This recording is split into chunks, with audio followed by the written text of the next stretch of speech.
Welcome to our channel. Today we how to restore outreach volume with Instantly Automation, full guide step by step clearly. To restore outreach volume with Instantly Automation, begin by logging into your Instantly account. Navigate to the dashboard where you can see your campaigns and metrics. Select the campaign you want to restore outreach volume for. Review the current settings and metrics to identify any limitations. Adjust your sending limits if necessary to increase outreach capacity. Ensure your email list is up to date and includes valid contacts. Import any new leads into the system if needed. Next, configure your automation settings.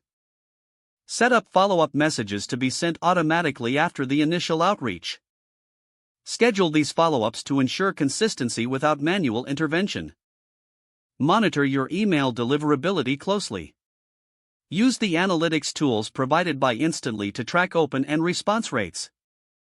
If you're encountering low engagement, consider revising your email copy. A/B test different subject lines and content to find what resonates best with your audience. Utilize segmentation to target specific groups within your email list. This will help increase the relevance of your outreach. Incorporate personalized elements in your email templates. Personalization can lead to higher engagement and response rates.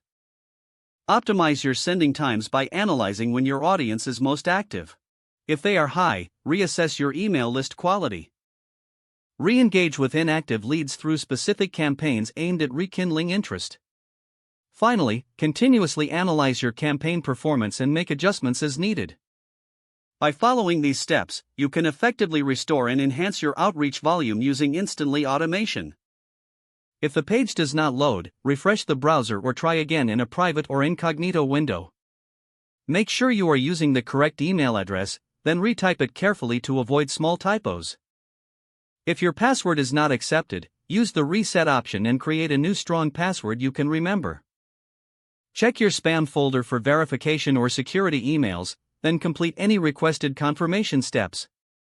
Enable two-factor authentication if available to improve account security and reduce unauthorized access risk. Don't forget to like this video and subscribe to our channel for more step-by-step tech guides.